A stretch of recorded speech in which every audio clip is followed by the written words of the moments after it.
In my jiu-jitsu, for example, I constantly put myself in bad places, bad positions. I don't panic ever.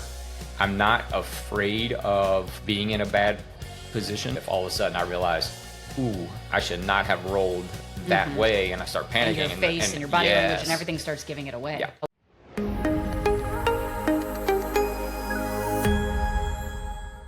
Welcome to the Second Plan A podcast, where we take hard-earned lessons from the mats and convert them into tools for navigating life's challenges. I'm Amber Hoover. I'd rather stick to the plan. I'm Ryan Hoover, and pneumonia was not in my holiday plan. That was not. So today we are moving to our second plan A. Actually did hold off on posting our topic title to make sure you were going to be alive enough for a whole podcast. Yeah, it's a little rough. So if I have to call for clear my throat or seem a little foggy-headed, I'm on the downside of pneumonia. I'm still on antibiotics, so it's been a rough week-ish. What a start to 2025. Yeah. On this episode, we're diving into the art of problem solving under pressure, whether it's on the mat simulating violence, in the workplace with looming deadlines, or during any of life's unexpected challenges. We'll uncover what it takes to stay calm, adapt, and overcome. What is this simulating violence you speak of? So some of us, when we're rolling and sparring, are almost like doing it in a pretend sort of way. Like we don't actually mean the other person harm, simulating. I don't understand. Yeah, I didn't think you would, which is why I crafted my introduction here carefully for you. So here's what I want you to imagine. Okay. Do your best. Okay. You touch hands, bump fists, start your roll. After a gorgeous Hulk smash. Sure. If that's what, after a gorgeous takedown or Hulk smash, you're about to pass guard, but suddenly you're looking at the ceiling with a bigger opponent laying on your chest, trying to pin your arm with their entire weight. Again, imagine. You have options, of course, in action and in thought, everything from thinking, wait a minute, I was just winning, to fighting erratically against their pressure, their body weight, and gravity at this point. Of course, and here's where you can imagine less, you don't actually have any of these conscious thoughts or any of these conscious actions telling your body to move. You feel their weight shift, you take advantage of it, and now all of a sudden you're submitting them with a triangle. Yes. So I thought you'd be on board for that. You executed problem solving at a high level under immense pressure.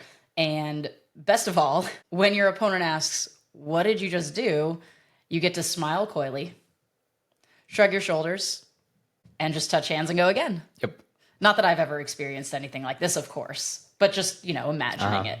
So this is a high-level response to stress and pressure, and it almost seems impossible to get to for a beginner just starting in this contact combat endeavor. What are the steps involved in getting to that place where you don't think? Yeah. This is one of the hardest things for people to grasp, the process. And understanding that simply collecting techniques is not going to be what gets you to the place that you need to get to. If you have only a handful of techniques, but you execute them at a high level, and I'm talking mostly from a jiu-jitsu standpoint, though it applies in kind of across the board. I was going to say that. I started this with jiu-jitsu. It's just, I think, a lot slower, a lot more linear than just, okay, you're fighting, touch hands, go. Right. But it would, of course, span across the fight world. Yeah. I think it's hard for people to understand because you don't really get it until you get it. It's like until you hit that moment where you were on your back, you hit a reversal, you moved right into a sub, your partner taps, and you have this kind of moment in time where your partner's like, "How did you do that?" And you're like, I don't really know what I did. Yeah, I didn't think about it. I didn't think about it. It's just, yes. And I think it's one of those things where there's going to be a lot of ups and downs, a lot of peaks and valleys. And if you understand that that's the process, like that's how it is supposed to be, as opposed to just this constant climbing the ladder, all ups and no downs, then you're going to be light years ahead of everybody else. It just means a lot of failure and a lot of missing rungs and a lot of slips and falls along the way. And that's hard for people to get to, especially in something like what we do where it can be very ego driven. You touch hands with a 16-year-old girl that smashes you, like turns you into a pretzel 6 ways from Sunday. And you're not willing to go with the lessons that come with that. You're not willing to allow that process Right. to happen. You're hung up on, you don't even know how to drive a car. Yeah. How can you do this to me? Yeah. And you're sitting there telling them, well, you could have finished it a lot faster if you'd have moved your knee over here. And I'm like, bro, no, Dampen just that ego. stop. So I think it's not the answer that people want, but I truly believe that it's mostly just time and a mindset of embracing the suck, embracing the failures, embracing the ups and downs, recognizing that losing in this context is part of the process, and it's going to be next to impossible to improve if you're not losing, because you don't have somebody that's actually challenging you and pushing you to get better, and two, if you're not willing to lose, so you're always partnering with people that you can either beat through just being bigger and stronger than them, or you're not willing to take the lessons as they come. People say, well, I either win or I learn, but that's not really true. And I think we've touched on that before. On that, yeah. You only learn if you choose to take that loss, that failure as a lesson. Yes. And have some intentionality behind what you're doing. Yeah. It's not just, I got submitted with a triangle, I shouldn't have taken one arm out of their guard. Right. That's not the lesson. Right. You need to have some intention with your role and what's happening. You said you don't get it until you get it, which made me think of asking my parents how to spell a word and them telling me to go look in the dictionary where things are notoriously by how you spell them. Right. And, there's that initial, but I don't know how to spell it to look it up in the dictionary. But what they're saying is, well, you have an idea what the letters are going to be, what the order is, go find it, really forcing you into a process. And it's not even go find it, it's figure it out. Yeah. And it's not so much even the answer, it's the journey. Not to, make this too barf worthy already, but it's just what it is. Yeah. The process is so much more than whatever the answer is. Right. It's the planning, not the plan. And it sounds super cliche, but there's a reason that, just like stereotypes, there's a reason stereotypes exist. There's a reason that cliches exist. Because over time, people have adapted and adopted cliches because they see repetitive patterns in how humans behave. Yeah. And so while they're not foolproof and they're not, you shouldn't live and die omnipotent, by but them. there is a lot to them. Well, and that's what we do in fighting as well. We can make some shortcuts because we understand what's about to happen and what someone is likely to do, but only because we've been there and we've done it and we've done it and we've done it. Right. Not because somebody's told us and told us and told us necessarily. Yeah. And that's all aspects of life, of course. Not. And just this is the fight generally space. my approach to teaching, which I understand is really frustrating for a lot of people. I come at it more from the kind of the Socratic method, where I want people to figure it out. I don't want to spoon feed them the information. I truly believe if I give you a basic outline, a basic guide, and some overarching principles to follow without giving it step by step by step by step, on some level you have to do some of that, right? If I'm teaching somebody how to actually execute a triangle choke, for example, you need to give them steps.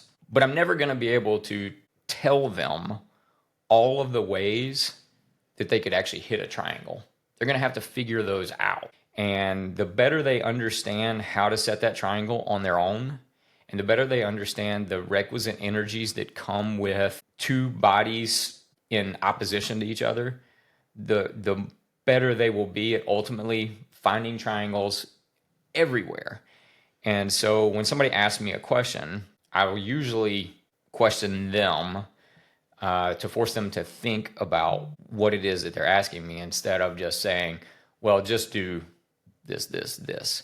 Because if it's constantly they run into a roadblock and they come and ask me and I give them a response, then they never really own the information. And when it comes to what we do, when it comes to violence, I think that's incredibly important, because I'm not going to be there when they actually need the things that we are teaching them. Yeah. Well, and that's true for most pressure situations. If we look at work life, you're going to have deadlines for projects, you're going to have team conflicts, and you're going to have public speaking and engagements and things to work through where you have been prepared for them. You understand how to do them, but you still have to operate in the moment. Right.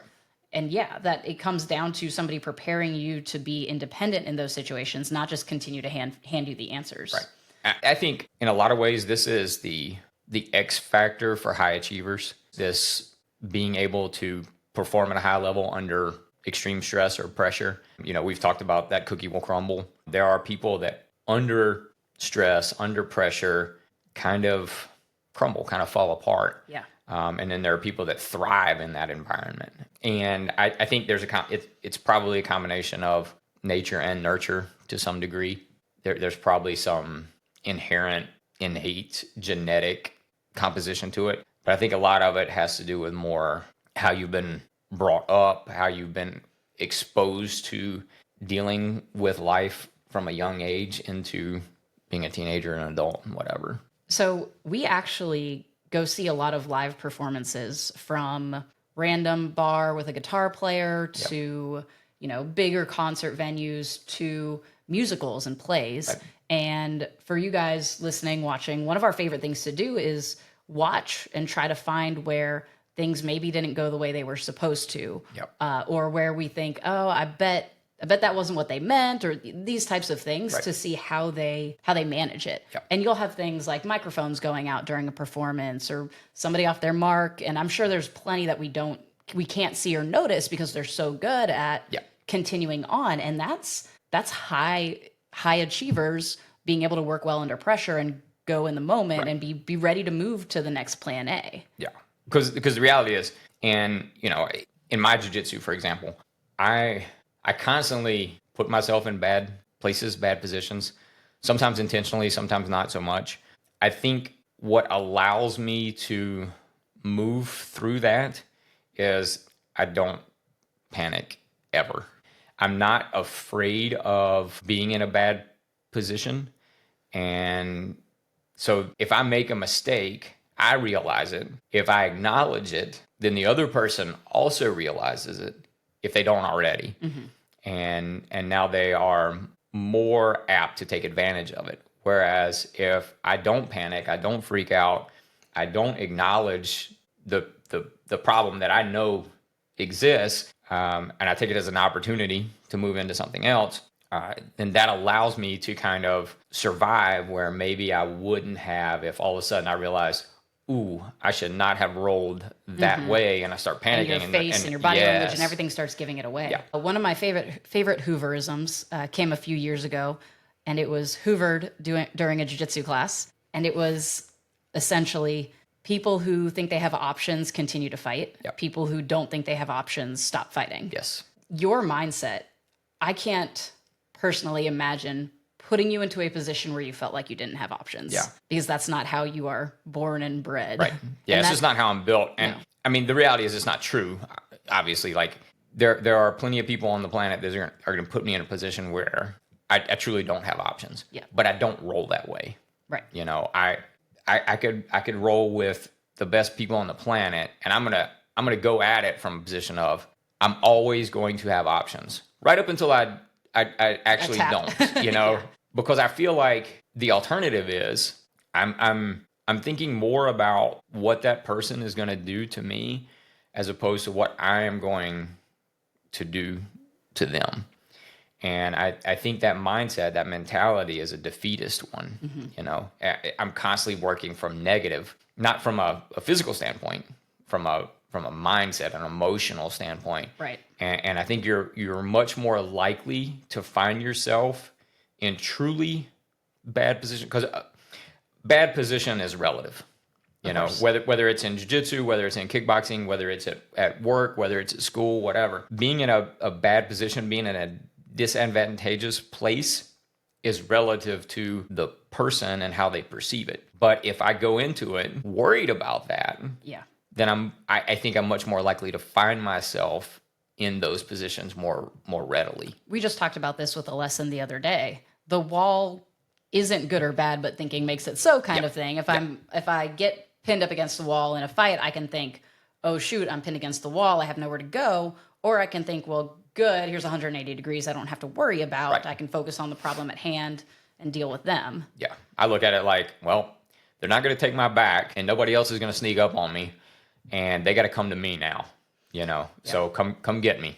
That jiu-jitsu mindset is so strong for your physical skills game, but then you take that into life. And, as an entrepreneur, there's no, I'm backed into a corner, I don't have options. Yeah. Which I think a lot of people, I don't want to say a lot. I'm sure there are people when COVID hit and the government said shut down where they were like, well, that's it. I only exist in person. The government said shut down. We're done. I'm out. I can't do anything. Right. We immediately pivoted, like literally within days. Yes. And at no point was I like, we're done. Yeah. I mean, there were plenty of points where I was like, this super sucks. I don't like this. I'm very aggravated. I'm very annoyed. But that doesn't do anything for me. Even in our planning, though, because we sat down weekly, and North Carolina, for those who don't know, and I don't want to get too far into the COVID world, but North Carolina How has that already been 5 years? Isn't that insane? That is bonkers. North Carolina did us this disservice by saying 2 weeks. Yeah. Just 2 weeks. That's the expectations game. And so then in 2 weeks, and I fell right into this trap. And I was like, okay, cool, in 2 weeks, I got it. And then you get to the end of 2 weeks, and then they're like, 2 more weeks. And they just kept moving the goalpost. And so because they set up expectations and then washed them away, it was disparaging for those who were holding on to, okay, just 2 weeks. Versus I know Virginia did this, and I'm sure there were other states as well, who said, we're closed as long as it takes. Right. And so you just buckled in and you set up. But we had regular meetings about, okay, But we didn't bank on that 2 weeks. No, we didn't. We had regular meetings where it's like, okay, if we release, here's what it looks like. If we don't, here's what it looks like. Yeah. And we kept planning. Right. Because that's what you needed to do. Yep. But even when we were getting to the point where it's like, okay, what do we do if this is real? Like, there's going to be a point, where's our wall where this happens? And we still looked at options. Mm-hmm. And, that's your leadership and your style. Yeah. It wasn't just, okay, here's the amount we have in the bank and we're closed, or here's the day if we're not open, we're closed. It was, worst case scenario planning. Right. Because we still had options. Right. It's this is where we are. These are the options for this moment in time. If that changes, we've talked about this before, it's like fights are won in moments in time. And when it comes to whether it's jiu-jitsu, kickboxing, MMA, fighting, the thing that I want is going to be based on what's available to me. If it's not there, I don't need it. Yeah. Is the mindset, the mentality. And so when it comes to business, life, whatever, well, if it's not available to me, then I got to move on to another thing. I can't perseverate on this thing that I really wish was there or was available or I could make happen. There was nothing I could do in that moment in time to change Governor Roy Cooper's mind. Yeah. Even though I got on news and invited him to come train. Literally did everything you could on that front. So perseverating on what I wish was is just wasted energy. We're already hamstrung. We're already fatigued mentally, emotionally, physically. Spending resources on things that I have no control over makes no sense. It may make me feel better in a way that I can get on social media and vent or whatever. Mm-hmm. And I did some of that. Sure. We all did. But ultimately you got to be actionable. You got to do something. I think it was Teddy Roosevelt said, the best thing that you can do is something, or the right thing. The next best thing you can do is something. Anything. Yeah. And the worst thing you can do is nothing. And so that's the approach that I take to most problems, for lack of a better term. Yeah. I understand that mindset. Yeah. And it comes down to a learn by doing type of thing. Because doing nothing is still doing something. Well, yeah. I've made a decision that I'm just not going to deal with this. I'm not going to take any responsibility or ownership or accountability in it, and I'm just going to let the cards play as they go. Yeah. Yeah. I want to touch one thing real fast. I want to make sure everybody understands, based on the earlier part of this podcast, I do not have good jiu-jitsu. Okay, so I don't want people sending messages challenging me, whatever. My jiu-jitsu sucks, all right? I'm just saying, in this very small kind of mindset, mentality, approach to jiu-jitsu, I fare okay. Your jiu-jitsu mindset is badass. And then it carries over into entrepreneurship, as we discussed. And I'm gonna poke your brain too for, how do you think having that type of mindset, there are always options, there's always something to do, helped you in parenting? Yeah. I've made plenty of mistakes in when it comes to business. Plenty of mistakes in training, plenty of mistakes in coaching. I've probably made more mistakes in parenting than in anything ever in my life. And again, you can wallow in that. You can dwell on it. You can wish I had, wish I did, whatever. But it doesn't help anything, And I think when it's parenting or whatever, but especially parenting, you do the best you can with the information that, if you really care, you do the best you can with the information that you have in that moment in time. And sometimes it'll be right and sometimes it'll be wrong. And then you do that again over and over and over for 18, 20, 25, 30, however many years it is. And I don't know that you ever get it all right. Period. I don't know if you ever get it. It's not like jiu-jitsu where at some point you get it. And the truth is, it's like, well, with the first kid, you make a lot more mistakes. You do better with the second kid.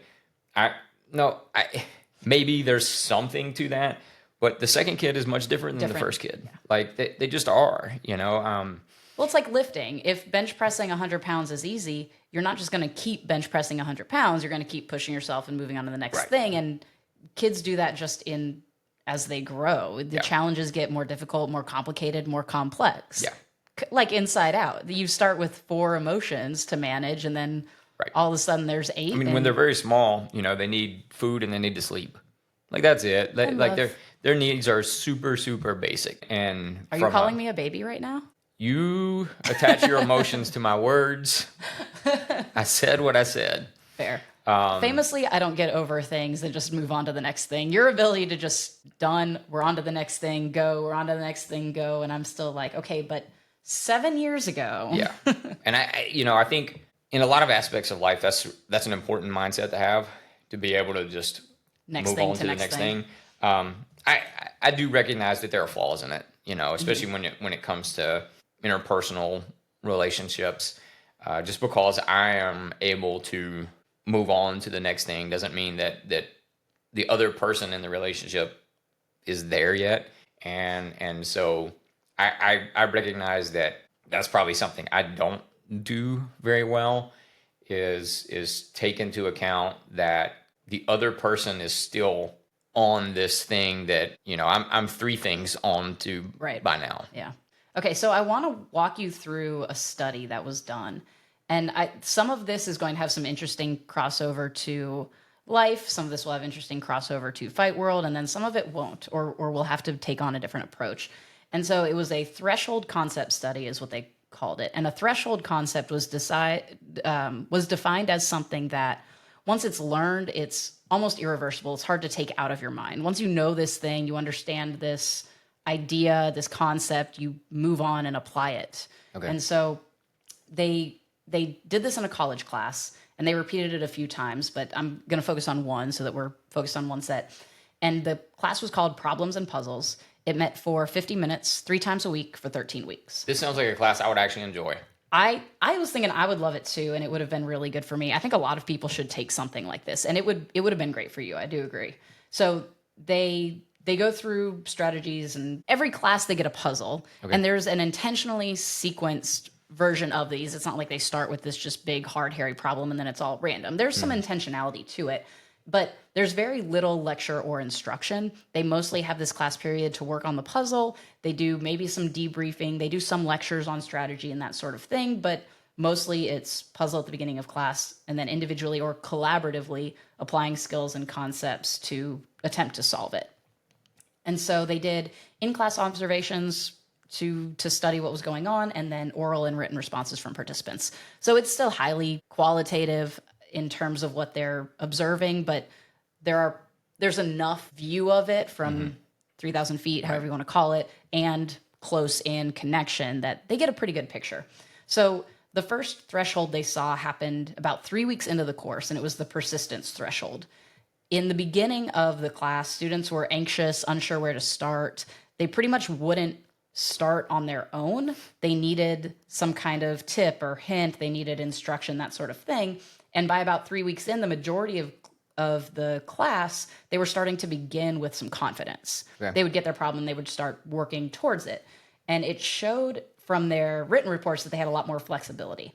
They were looking at problems in different ways, and they didn't need somebody else to tell them, hey, think of it this way, sort of thing. And what they noticed, especially in those first few weeks, is students thought problem solving and puzzles required a lot of creativity, but they underestimated how important patience and persistence was over having some type of strategy or creative thinking to employ in it. Yeah. So they saw that right away in the first 3 weeks of class. It's interesting because I think patience and persistence are also pretty key for something like jiu-jitsu. Yeah. You know, Yeah. patience is a hard one, especially if you feel like you're in a bad place, a bad position. The more daunting the puzzle becomes, the more daunting the problem is, Yeah. the less patience you tend to have, which leads to making mistakes, getting frustrated, giving up, whatever. You know, I think it's easy to see that in jiu-jitsu, and it probably carries over a lot into real life, real world. Yeah, I could see that so I did insurance work, and it was terrible. Adjusting was pretty awful, honestly, but I did it. And so now I'm going to reference it and use it to inform other parts of my life, because that's what we do. Yep. But you go in and they give you generally the steps and what to do and the timeline to do it on. But it takes so long to really make those steps happen in the way you need to. And so you're doing something and then you're like, oh, I have to go back and do this, or I didn't ask that. And you need to start and try to finish, but it's so difficult in between. And you just want to get through your work because that's what you're paid to do. Yep. And when you clock out, you're supposed to be done and you want to be done, not go home and be thinking about this random person who works at this random company that you didn't get to talk to their doctor, right? So there's a lot of difficulty there getting started. And I can see that with a lot of jobs where I'm sure you want to do it. You got hired to do a job. You want to do the job, but it's not just as simple as, okay, here's the thing, do it. Well, so like in that example, you know, you have this step, this step, this step, this step. The problem is you're on one side and you understand what the steps are, but you're dealing with other people that don't care about your steps. Nope, they sure don't. You know, they don't know that there are rules. They don't know that there are guidelines. And even if they do, they don't care about those. You know, they are self-interested. And again, I keep relating it to jiu-jitsu, but it could be whatever. It's the same. Because if I say, look, here's 6 steps to setting an arm bar from bottom guard. This is with your partner giving you the exact things that you need to execute these 6 steps in sequence and finish. Well, as soon as one of those 6 things isn't available to you, for whatever reason, you know, usually it's going to be because the other person did something that you didn't expect, or maybe you were a little late or whatever, then if you don't really understand the 6 steps beyond the 6 steps, you don't understand why they exist in the way that they do, you don't have ownership of them, then you either abandon it, move on, you get stacked and passed, and now you are in a worse position than you were in before. Or you revert to what you'll see in here a lot is, this doesn't work. Yeah. You know? Yeah. And so, again, if we talk about how we started, you don't get it until you get it. You don't really have the ability to move outside of the 6 steps until you really have ownership of the why behind them. You know, we talk about this a lot. Once you have ownership of the rules, you can start to break them. Yes. You know, it doesn't necessarily going to be these 6 steps anymore. And even though some part of 6 steps is going to be there, they're going to overlap, they're going to mesh, they're going to meld together. There may be an extra step, there may be a 1 step less, that kind of thing. But that's going to be based on, again, you having a good understanding of what's really happening here, and then being able to apply it in real time without succumbing to the stress and the pressure of it not falling into place exactly like you thought it was going to do. Yeah. And then dealing with that next step in your mind. So how long do you think, if we took in this class 3 weeks of puzzles and problems, they started realizing the importance of persistence and patience, what does that look like in jiu-jitsu? Weeks or years? Yeah. It's definitely not 3 weeks. Nope. I think the physical element is important here because jiu-jitsu is very cerebral. Yes. It's mind and body is truly a whole different thing. It's very easy. And we see this from parents on the sidelines. She said, put your hands up, just put your hands up. Right. But no, but they're processing a whole lot of stuff right now. And yes, it is very simple to hold your hands up, but not while you're trying to make your body do all these things and think about what I'm saying and working with a partner and you're yelling at them. Right. And it's not as easy as you think it is. And now this person is kicking me in the legs. Yeah. Well, put your hands up. Okay, but I'm getting that hurts, kicked, yeah. like that changes things. As soon as we start adding variables, the principles don't change. Yes, I still do need to keep my hands up probably. But again, once I really understand what's going on, I could drop my hands. Yep. I know when it's okay to drop my hands and when it's not. And sometimes I'll be wrong, For jiu-jitsu, I know when it's okay to give up my back and when it's not. And sometimes I'll be wrong, You will often hear, well, don't ever do this. And I just don't approach much in life that way. There are very few absolutes. And even if there are, I don't like to approach life in that kind of a mindset because I think it's very limiting. You're basically giving yourself an ultimatum. Yeah. Like, this is it. This is the only thing that can be. Right. And why would you go into that? It's like if somebody says to me, well, I would never stick my thumb in somebody's eye, or I would never bite somebody or whatever. And, while I'm not here to say you should be doing these things, I am here to say there may be a moment in time where that's literally what you have available to you. And if you've always said, I'm not going to do X, then you won't even consider it. You won't even think about it. It won't even come into your mind. I want to have everything available to me. I don't want to close off anything, no matter how outrageous it may seem on the surface or to other people. I like options. And I think the people that are really good at dealing with stress and pressure at high levels almost always see options, no matter how many variables are coming at them.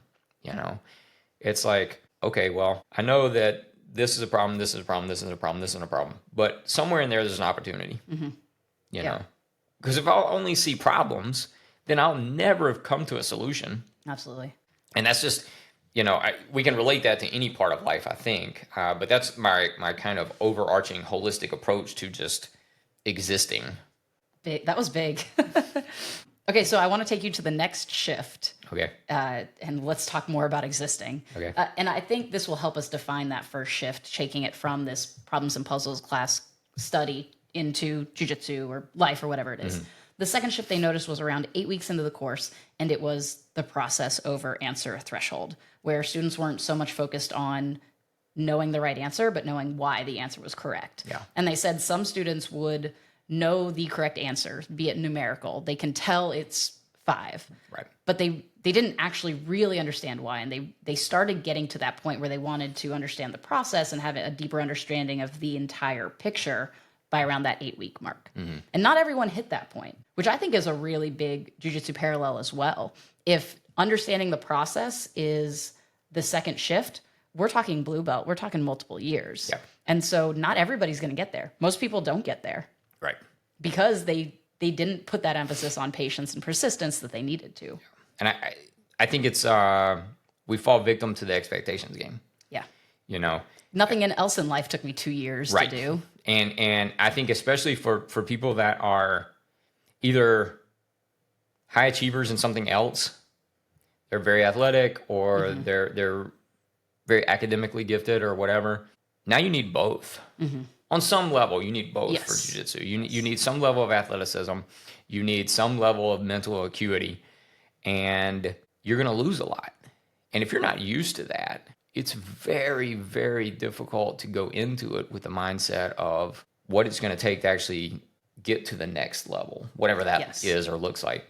And so coming into it with this set of expectations of, I think social media plays a little bit of a detrimental role here where we have, an infinite number of resources available to us. And I can see people doing all of these things. And, I saw this cool thing on YouTube yesterday And, I've been training for 6 months and I come and ask about it. And I'm like, yeah, bro, but you can't pass guard yet. Yeah.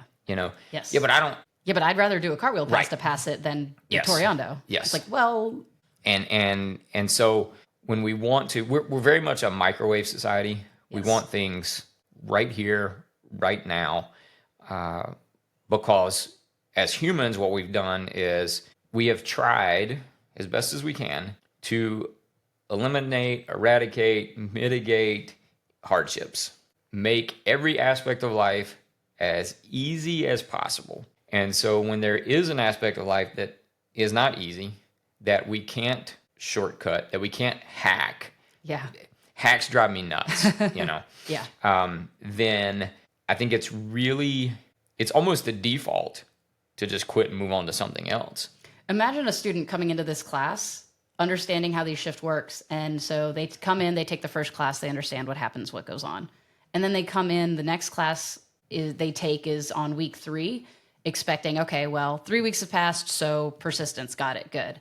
And then they don't take a class again until we hit 8 weeks, and they just assume that they're going to understand process because the time has just passed. Yeah. I think we get stuck on, well, if I'm in school, I go in, I do the things, I leave, and it's just day in, day out. And especially with the way it's structured now, you graduate and you move into the next level, and the time just passes, so you get to the next thing.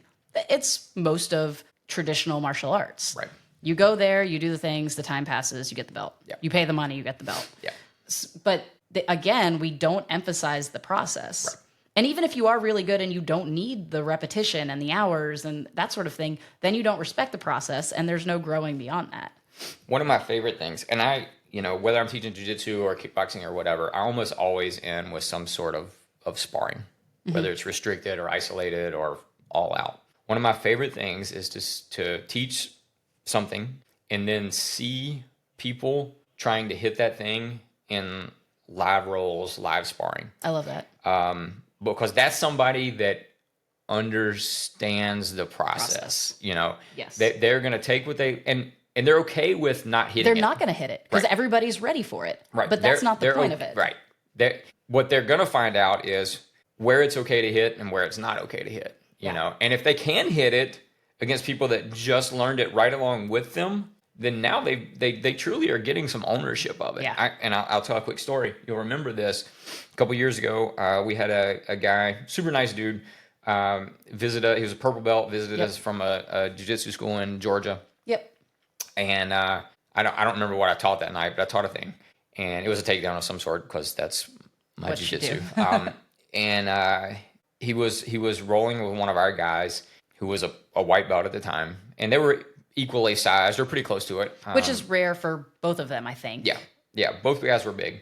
And our guy consistently was hitting what I taught and finishing off of it against somebody with much more experience. And it was a beautiful thing to watch for a whole lot of reasons. But it kind of exemplified what I think learning should look like. I take this thing and I try to apply it. And whether it works or not, it doesn't. I continue to try to apply it so I understand why it's working or why it's not working.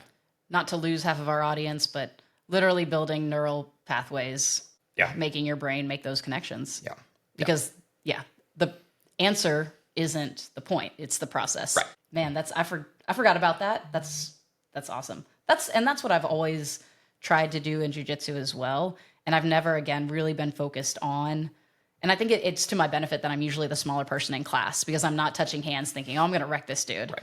Like, I'm going to try to survive. While I'm surviving, I may as well try to hit this thing we did in class. Yeah. And look, it's no knock against the purple belt.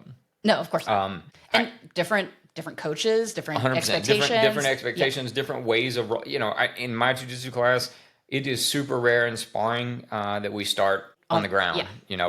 I almost always have people touch hands standing, and I do realize that that's not normal. That most, and I'm not saying one is better or worse. It's just my approach. Is how we do things. Yeah. And so it's very likely that he just wasn't used to that. Yeah. And our guy was. Yeah. I want to move into our final shift here. By the way, good job, Josh. Yeah, Josh. So our final shift of this Puzzles and problems study and the threshold concepts was in the final 3 weeks. And again, not everybody is making it to these thresholds necessarily, but it's clear enough to the observers that it's happening. And this is the careful modeling threshold. And this is where we're going to have a little bit of deviation from just applying problem solving to being in class, learning under pressure. And students near the final phases of this course in the final weeks spent more time at the beginning of the problem asking for clarification, trying to see the full picture, rereading the problem, that sort of thing, than they did when they had first started the course, because they wanted to avoid wasting time later, taking those dead ends. And it's interesting because in the initial course lectures, like from the very beginning, the first step in problem solving was understanding and reading through the problem carefully. But it wasn't until near the end of those 13 weeks that they really, you don't get it until you get it. Yeah. They really got it, and they realized how they need to look at this problem on the front end and how much time they should invest in the front end before they just go off and start problem solving. Yeah. Well, that's interesting because maybe the more important part of the story that I just talked about, or at least an equally important part, was the reaction of the purple belt. He didn't get pissed. He didn't get mad. He didn't throw a tantrum. He admitted that he had been outclassed in those rounds, in those roles. But he had questions. Yeah. He wanted to understand why. He wanted to understand what was happening that was allowing Josh to hit the things that Josh was hitting. Yeah. It wasn't that, he made excuses. He didn't blame anybody else. He didn't say, well, he's stronger than I am. He didn't do any of those things. He had no excuses. He wanted to learn. Yeah. He had a growth mindset. He had a learning mindset. He actually took it. It was a win or a learn for him. Yes. It wasn't. I went out of town to this school and I thought I was going to run through their people. Right. He came in thinking, I'm in a different element. I train differently, and I'm going to come learn. Yep. And that, I think, benefited him. Yeah. And he was probably better for it just because of his. It didn't have anything to do with us. No, it was. He was better for it because of his mindset with regards to how the lesson went, but then also how the roles, the sparring went. He wanted to understand more deeply the problem. Yes. And that was going to allow him, if he took that further, to really be better at the process. Yeah. Jared, if you're out there, let us know how your journey is going.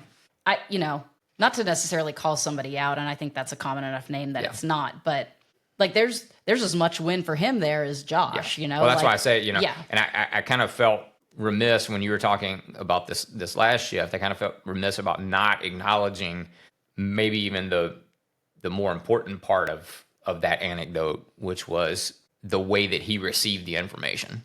Yeah. And the lesson. Yes, absolutely.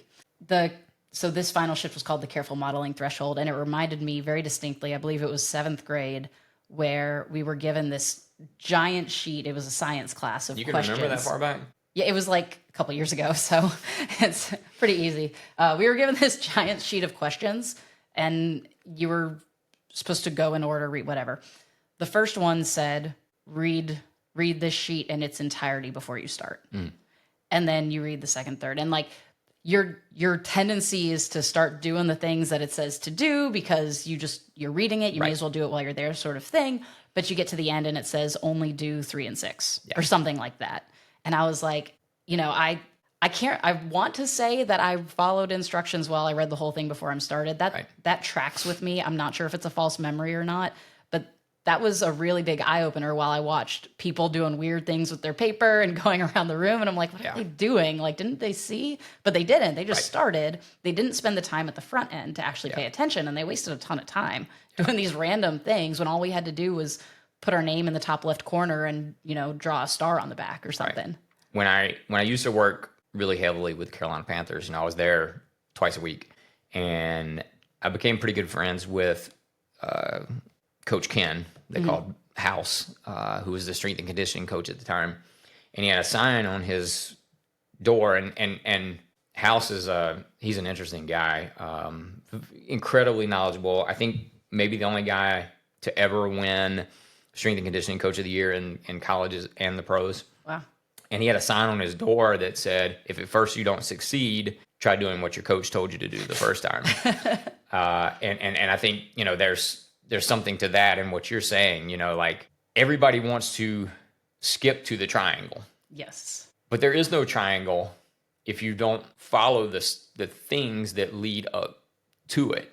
If you don't, there's a reason that I'm telling you to do it this way right now. Doesn't mean that there aren't other ways. We say this a lot, like this isn't the way, this is a way. Yes. But this way in this moment in time is going to get you to where we're trying to go right now. And if you skip steps, don't come to me and tell me it doesn't work. If you're not like in House's kind of world, if you're not seeing the gains that you need to see, if you're not cutting times off your splits, if you're not increasing your bench, your squat, your deadlift, whatever, are you following the protocols the way that it's written on this super elaborate spreadsheet? I remember looking at his workouts and thinking, I am too dumb to work out with House. Were they elaborate and used a lot of math? Oh my God. It was like, this guy he's a true scientist when it comes to strength conditioning. And I remember looking at the spreadsheets and thinking, I know nothing. I don't That's so understand. cool to see it at that high level, though. It was incredible. Like I truly did not understand any of it.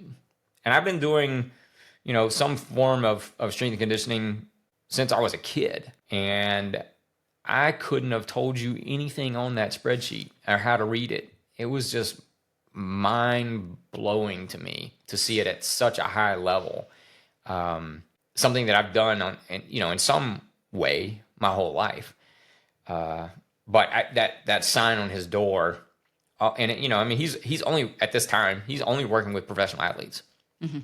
And they have the same issues and problems that we all have, Yes. Yeah. Everybody wants to shortcut. Everybody wants to get to the next thing. Everybody wants to leapfrog this because I don't want to do that, or but why can't I just do this? And so that sign on his door has stuck with me. That's been 8-10 years. That sign on his door has really stuck with me, and I think it falls in line with what you're talking about with this test. Yeah. So as thorough as I am in instructions, I'm not great with obstacles. And so I'm going to tell you a quick story. And I'm the opposite of what you just said. Yes. We complement each other very well. So I had just moved into my house, like 3 days, new homeowner, by myself, with dogs, but it's just me. And my smoke detector battery starts beeping. They weren't helping with the bills? Strangely enough, not great help for any of this that I'm about to tell you. My smoke detector alarm started going off because the battery was low. I've been in apartments for a decade now. Like, I know what to do here. Take it down, change the battery, put the new one in, put it up. It's still beeping. Not familiar to me.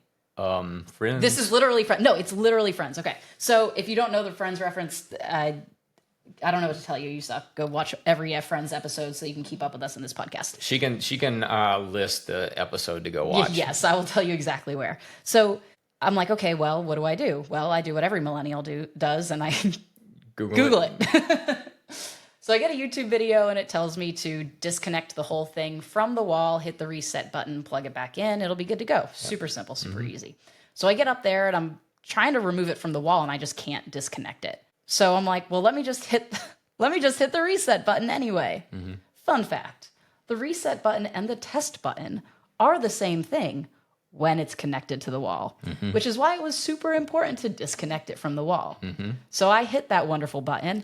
It scared you? It goes off, and it's loud. The dogs are whining. I'm whining. I shrink down against the wall, holding my head like, oh my gosh, literally thinking it's the Friends episode. It's never going to stop. I'm going to have to rip it out of the wall, wrap it in a blanket, throw it down the trash. Smash it with a hammer, throw it down the trash chute. Yep. Find the button later, and oh my gosh, I'm like, oh my God. And eventually, obviously, I calmed down.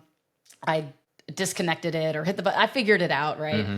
But I was like, wow, really shouldn't just skip a step because I couldn't do it.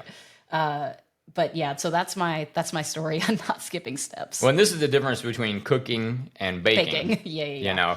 Cooking, you can have some freedom. You can play around a little bit. You can skip some spices. You can mix swap things them up. out. You can put a little more of this, a little less of that. If you do that in baking, forget about it. You're going to have a disaster. All right. Before we end, we're not going to play Plan or Pass. You're welcome. Sweet. I'm going to instead give you a couple puzzle problems. I pulled up a list of about 11, and I'm going to link them on our website. If you go to secondplana.com, we have a show notes section. You can go to this episode, get the link, and check out the puzzles. They're pretty cool, and they have all the answers at the bottom. It didn't take me too long either. It wasn't super long. But one of the puzzle questions was, a horse is tied to a 10-foot rope, so how does it reach the bale of hay 15 feet away? Walks around to the other side. No. I mean, I see where you're going with that. It's not exactly the right thought process yet. These questions are tough. Ollie thinks about this because, especially if you're doing them on your own, you have no one to really ask the questions to see if like that's the way you're supposed to be thinking. And of course, there are going to be multiple answers to things. This question is really tough because it tempts you to make some assumptions, which can often really impede the problem solving. Would you like me to give you one of the answers? Sure. The end of the rope wasn't tied to anything. Okay. So he just walked to the 15-foot away bale. Okay. You're not happy with this? No, it's fine. Oh, okay. Anyway. I still think mine works. I didn't know what you meant in terms of walks around to the other side. Well, if there's a pole here, okay, he's standing 5 feet away from the pole. But it's 15 feet. Okay. Yeah, he just goes to the other side. Yeah, I would accept that. So my answers revolved around he's tied to something that moves. It's a 10-foot rope, but he's tied to something that moves. Okay. And so, yeah, I think yours, I mean, listen, I'm not a officiator of any kind of puzzles or tests. I'm just making this up as we go. Okay, here's another one. Bob and Ben were born on the same day to the same parents, but they aren't twins. How come? There's more than two of them. That did not take you long. Yep. They're triplets or quadruplets, whatever. Twins, yeah. Yep. Sweet. So that one took me a little bit longer. Much longer than you, but longer in terms of what we're doing. And that one's tough because the way it's phrased is impossible. Yeah. Two people born on the same day to the same parents are twins. Right. So how do I make this impossible sentence possible? Yeah. There's more than just the two of them. Yeah. All right. So those were just some of the puzzles. Like I said, I'm going to link them in the descriptions, and they're going to be on our website. Along with the Friends episode that you must go see. So make sure you do all of that. Otherwise, that's our look at problem solving under stress. If you enjoyed this discussion, maybe you should make it your New Year's resolution to leave us some comments, engage on social media, follow us, share, subscribe, rate us. If you're Not maybe. Definitely. You should do that. Listen, we've got some people that are super fervent fans. Brandon is a good example. I think Josh actually listens regularly too. Yeah. He and I talked about it. We enjoy doing this, and we've already kind of done this before, but we enjoy doing this, and we want to be able to do it more. We need support. We need your help. We need you to share it. We need you to comment. We need you to engage. More reviews, all that kind of stuff. Yes, please and thank you. We're doing pretty strong on Spotify, 5-star ratings. It's super easy. Takes you a second, just a click away. Yeah. All right, everyone. Thank you for listening to the Second Plan A podcast, and we look forward to growing with you next time. Thanks, everybody.